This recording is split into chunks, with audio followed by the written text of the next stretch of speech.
والسلام بسم اللہ الرحمن الرحیم الحمدللہ المعروف رب العالمین والصلاة والسلام علی اشرف الانبیاء والمرسلین وخاتم النبیین ابی القاسم محمد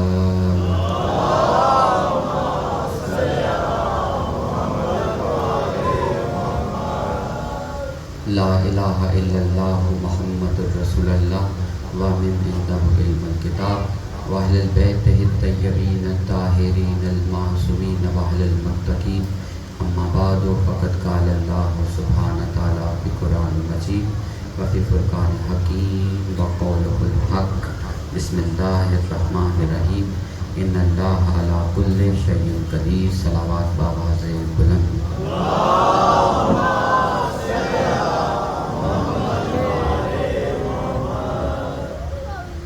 توجہ ہے آپ سے ہم سب سے پہلے تو گزارش ہے جب تک آپ یہاں پر تشریف فرما ہے توجہ منبر کی طرف رکھیے گا تاکہ بات سمجھنے اور سمجھانے میں آسانی پیدا ہو سکے اور جس مقصد کے لیے ہم یہاں پر اکٹھے ہوئے ہیں وہ مقصد بھی پورا ہو سکے. ایک مرتبہ پھر سے مل کر صلوات پڑھ لیجیے.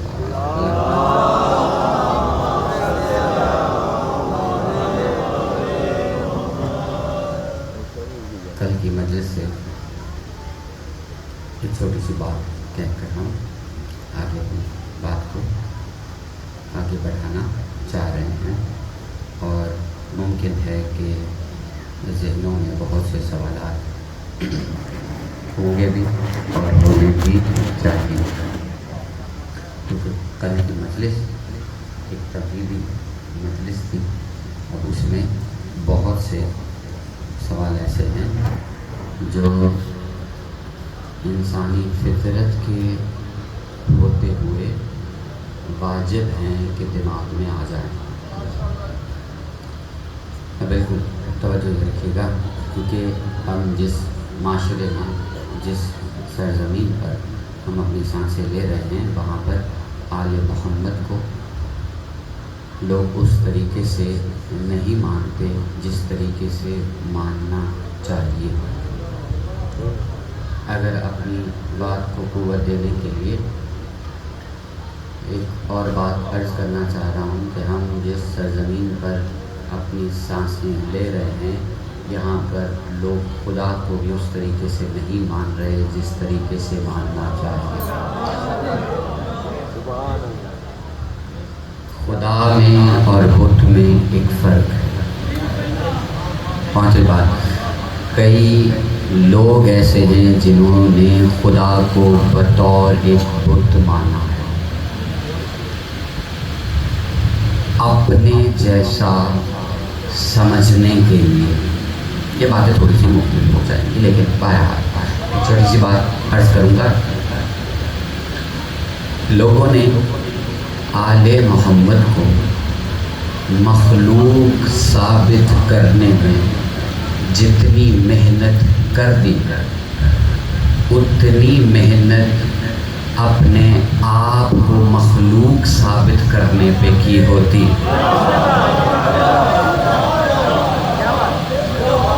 تو وہ مخلوق بنتی کہ جسے فرشتہ بھی سجدہ کرتا. فرشتہ بھی سجدہ کرتا. ہاں یہ ہمارے اندر موجود ہے. یہ خاصیت ہے کہ اگر انسان اپنے آپ کو اس مقام پر لے جائے جس کے لیے پروردگار نے تمہیں خلق کیا تو فرشتے تمہیں بھی سجدہ کرنے پر مجبور ہو جائیں. لیکن انسان نے کوشش کی اسے اپنا جیسا دکھانے کے لیے جو کبھی بھی تمہارے معیار پہ نہیں آ سکتا. کون سا نا بات آپ ذرا غور سے سنیے گا. انسان کوشش کر سکتا ہے آل محمد کو کسی نہ کسی طریقے سے مخلوق ثابت کرنے کے لیے. اس میں بہت ساری وجوہات ہو سکتی ہیں، ہم اس پہ بحث نہیں کرنا چاہ رہے.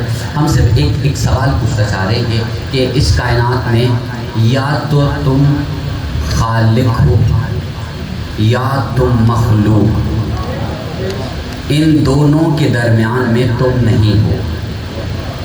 کوئی بھی شے نہیں ہے ان دونوں کے درمیان کہ نہ تو وہ خالق ہے نہ تو وہ مخلوق ہے. تو اگر صرف غور سے سنیے، کسی بھی طریقے سے تم ثابت کرو کہ آل محمد کوئی مخلوق ہے تو ہم ثابت کریں گے کہ یہ اللہ کا عدل نہیں ہے. آخری بات، اب چونکہ یہ بات ہو رہی ہے تو بہت سے سننے والوں کے ذہنوں میں آئے گا کہ پھر آل محمد کو کیا آپ خدا ثابت کریں گے؟ نہ تو میری حیثیت نہ میری اوقات کہ میں ثابت کروں.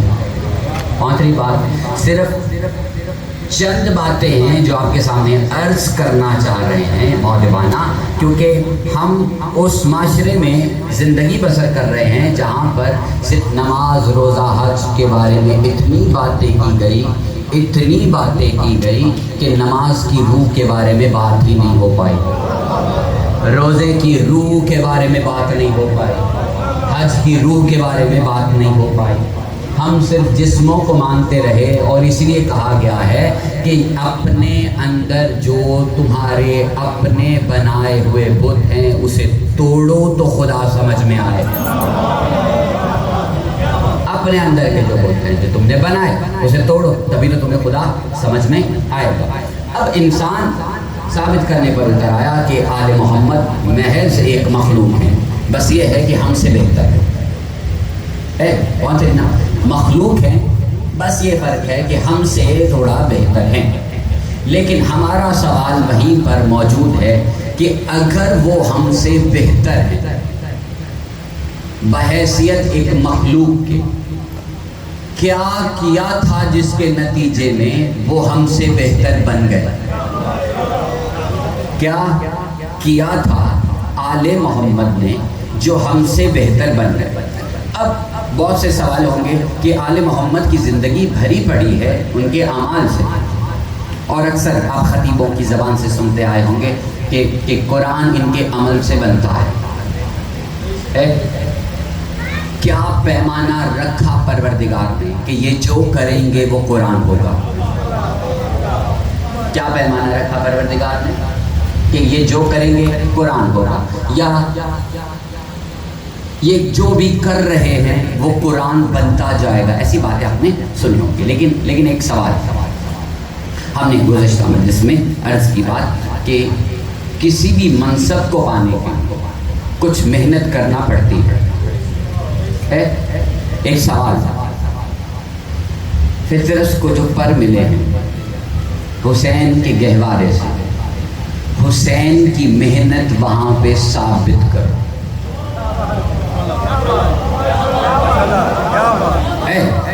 سوچنے والی بات ہے. ممبر ہے حسین کا اور بات بھی حسین کے خلاف ہو رہی ہے. معذرت کے ساتھ ہم کسی نتیجے پر پہنچنا چاہ رہے ہیں کہ حسین کے گہوارے سے مس ہو کر اگر کسی فرشتے کو پر مل رہے ہیں تو حسین کی کون سی محنت تھی؟ اگر اسے کہیں گے یہ فضل ربی ہے نا، دنیا کہہ دے گی یہ فضل ربی، اللہ کا فضل تھا حسین پر. تو اگر یہ فضل اللہ کا حسین پر ہے بغیر کسی محنت کے، تو میرے تمہارے بچوں پہ یہ فضل کیوں نہیں ہو رہا؟ یہ اس کے عدل کے خلاف ہے، یہ بات اس کے عدل کے خلاف ہے. اور یہی بات ہم نے گزشتہ مجلس میں کہی کہ اس کی توحید اور نبوت کے درمیان میں عدل ہے. اگر عدل نکال دو تو نبوت بھی بیکار رہے گی، توحید بھی بیکار رہے گی. اب ذرا غور سے سننا، دنیا میں جھوٹے خدا بھی آئے، جتنے بھی جھوٹے خدا آئے وہ صرف ایک وجہ سے جھوٹے قرار پائے، عدل قائم نہیں کر پائے. فرعون عدل قائم نہیں کر پایا، نمرود عدل قائم نہیں کر پایا. صرف کائنات میں ایک خدا ہے جو عدل کی بنیاد پر ازل سے ابد خدا اور محمد والے محمد صلوات محمد والے محمد محمد والے محمد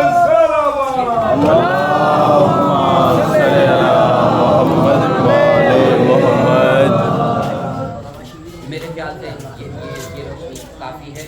اور جہاں تک لوگ بیٹھے ہیں مومنین بیٹھے ہیں، ہماری آواز کافی ہے، ارد گرد کی حرکات کو تھوڑا سا پہ توجہ نہ کی جائے، توجہ ممبر کی طرف کی رکھی جائے تاکہ ہم کسی نتیجے پر پہنچ سکیں۔ ایک مرتبہ پھر سے مل کر صلوات پڑھ لیجیے آواز سے۔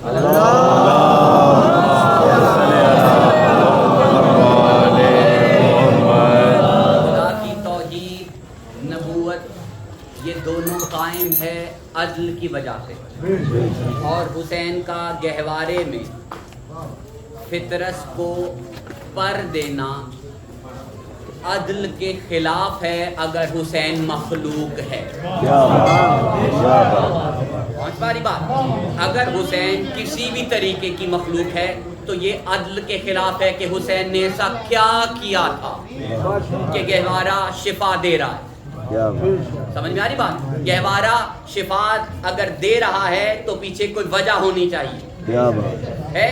اب اس کے پیچھے ایک چھوٹی سی وجہ میں آپ کے سامنے عرض کرنا چاہ رہا ہوں، اس سے پہلے ایک مرتبہ مل کر صلوات پڑھ لیجیے آواز سے۔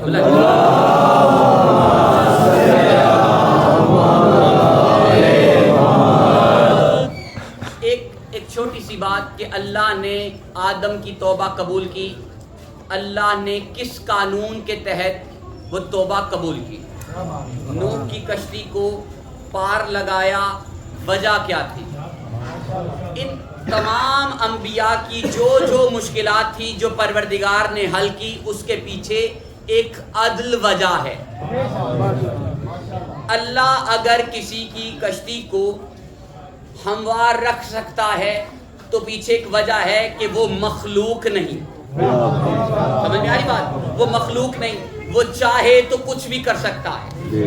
اس کے لیے کچھ بھی کہو کہ یہ کیسے ممکن ہے کہ اللہ نے ایسے کر لیا، تو سیدھا سا جواب ہے وہ مخلوق تھوڑی نہ ہے۔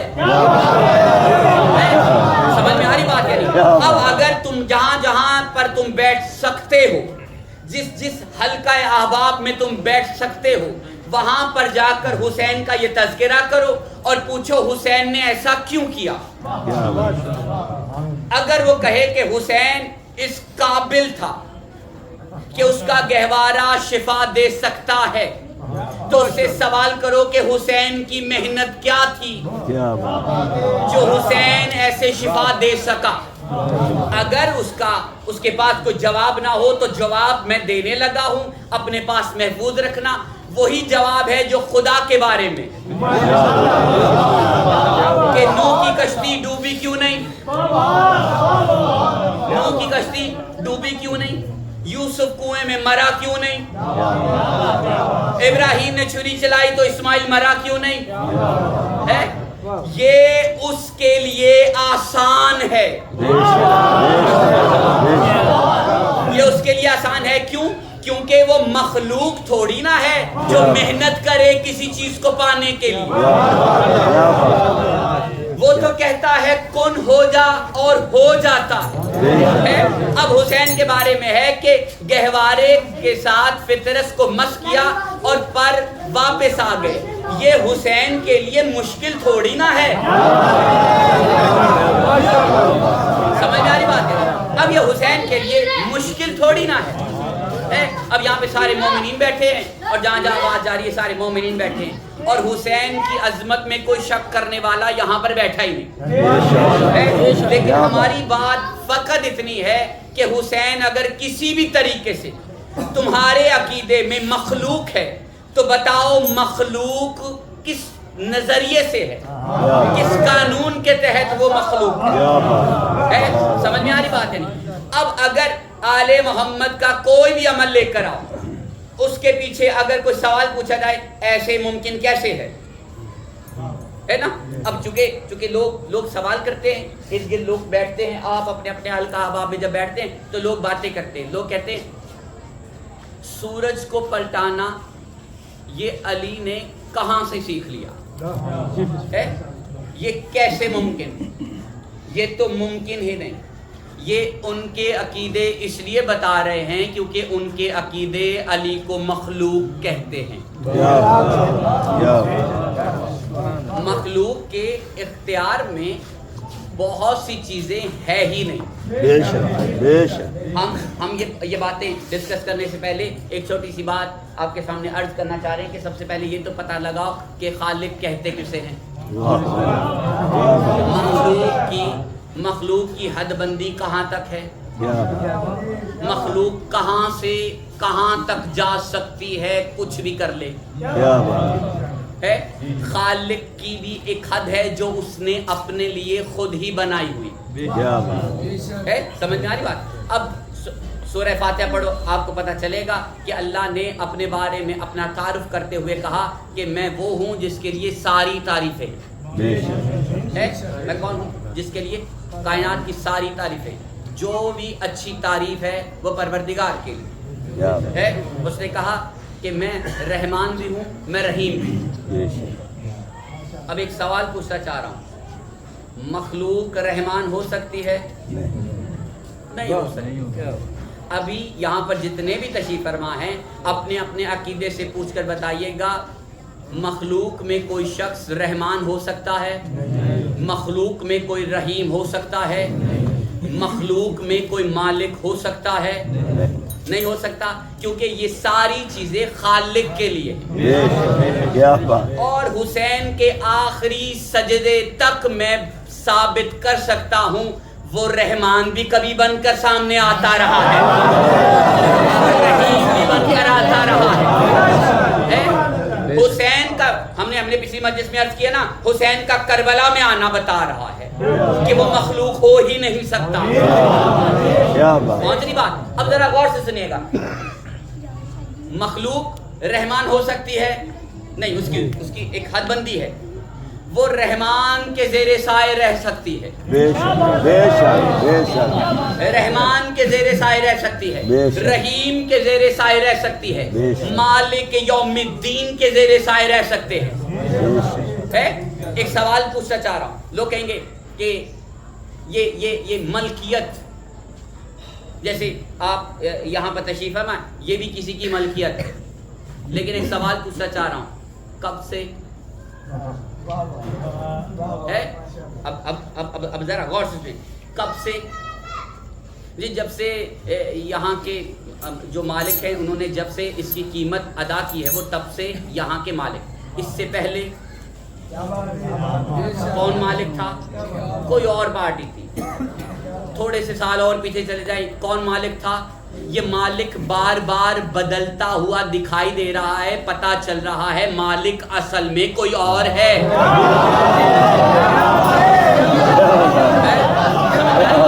یہ مالک کا بار بار بدلنا بتا رہا ہے کہ اصل مالک کوئی اور ہے. جانتے ہو مالک کون ہے؟ جب اس کا دل چاہے گا اسے تباہ کر دے گا. جب اس کا دل چاہے تباہ کر دے. اب ذرا غور سے سننا کہ خالق کسے کہتے ہیں؟ جو رحمان بھی ہے، رحیم بھی. اب یہ رحمان اور رحیم میں ایک فرق ہے. رحمان اسے کہتے ہیں جو سب کے لیے ہو، رحیم اسے کہتے ہیں جو صرف اپنوں کے لیے ہو. ہے نا؟ اب یہ خالق کے لیے ہے. ذرا غور سے سننا. امام حسین نے مکہ میں جب حج کو عمرے میں تبدیل کیا، احرام کھولے، کچھ راستہ طے کیا تو ہر کا قافلہ آیا. ہر کے قافلے میں کوئی 1000 کے قریب افراد تھے. حسین نے سب کو پانی پلایا، سب کے لیے رحمان بن گیا. اب ذرا غور کرنا، ایک منٹ مجھے بس دینا. سب کو پانی پلا کر، دشمن ہے سارے، سب کو پانی پلا کر کہا میں سب کے لیے رحمان ہوں. ان سب میں ایک کو کہا تیری ماں تیرے ماتم میں بیٹھے، یہ اپنے لیے رحمان رحیم بن گیا. سمجھ میں آ رہی بات؟ اب سارے 10 محرم کو نہیں آئے حسین کے پاس، ان میں سے ایک کا آنا بتا رہا ہے وہ رحمان ہے سب کے لیے، رحیم ہے حر کے لیے. سمجھ میں آ رہی بات ہے؟ اب ذرا اپنے ارد گرد ذرا غور تو کیجئے کہ آپ سننے کیا بیٹھے ہیں. ہم خالق کے بارے میں سننے کے لیے یہاں پر بیٹھے ہیں. کسے کہتے خالق؟ جو رحمان بھی ہو، رحیم بھی ہو.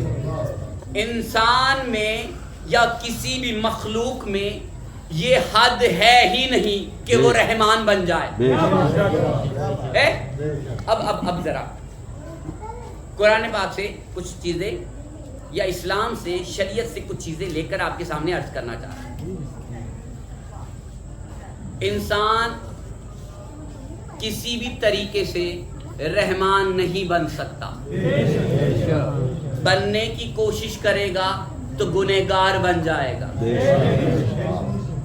یہ معاملہ بڑا ہی عجیب سا ہے. ذرا غور سے سنیے. یہ معاملہ بڑا ہی نازک سا مرحلہ ہے جہاں سے آپ کو گزارنا چاہ رہا ہوں.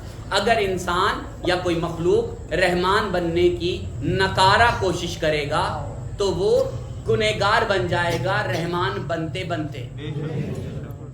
غور سے سنیے گا. کیا ہے؟ اللہ کہہ رہا ہے کہ تمہارے ساتھ اگر کسی نے برا کیا تو تم اس کا بدلہ لے سکتے ہو ٹھیک اسی طرح سے جس طرح سے اس نے تمہارے ساتھ برا کیا. لیکن اگر تم اسے معاف کر دو کیا بات ہے، کیا بات، تو یہ بھلائی ہے. واہ سمجھ میں آئی؟ بھلائی ہے.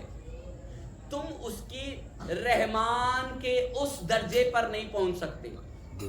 اب ذرا غور سے سننا. کسی نے تمہاری اولاد میں سے کسی محبوب ترین اولاد کو کوئی نقصان پہنچایا ہو تو شریعت کیا کہتی ہے کہ اس پر رحم کیا جائے؟ سمجھ میں آ رہی بات ہے؟ انسان کسی بھی طریقے سے اس کے رحمان والے عہدے تک پہنچ ہی نہیں سکتا. اس کی حد بندی ہے. اب چونکہ وقت میں گنجائش نہیں ہے اور تھوڑے سے معاملات بھی تھوڑے سے ادھر سے ادھر ہو رہے، لیکن ایک مرتبہ مل کر صلوات پڑھ لیجیے بابا سے بلند.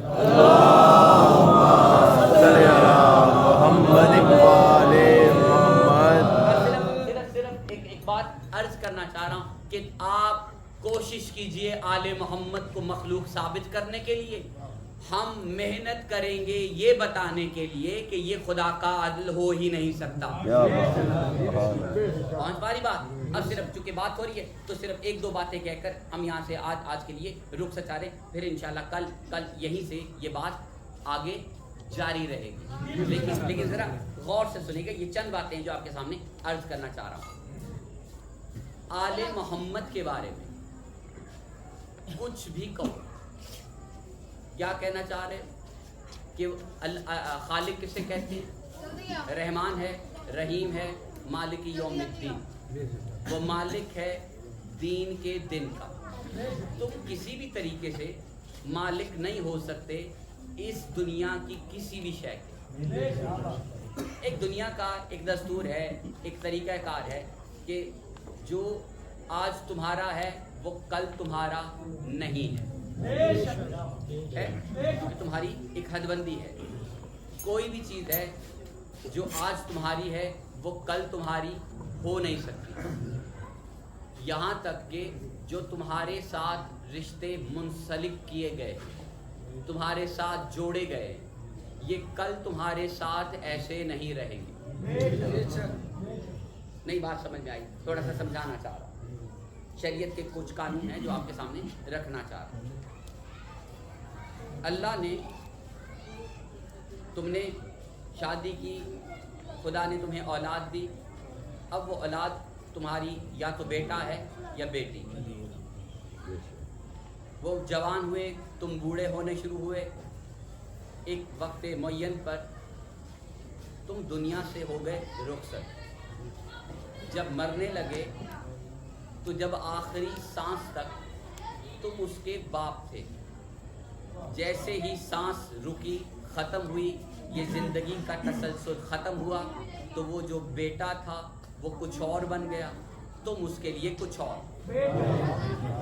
سمجھ میں آ رہی بات؟ کیا میت ہے، لواحقین ہے. جب کوئی اس دنیا سے چلا جاتا ہے وہ ایسے ہے جیسے کہ پہلے کبھی تھا ہی نہیں.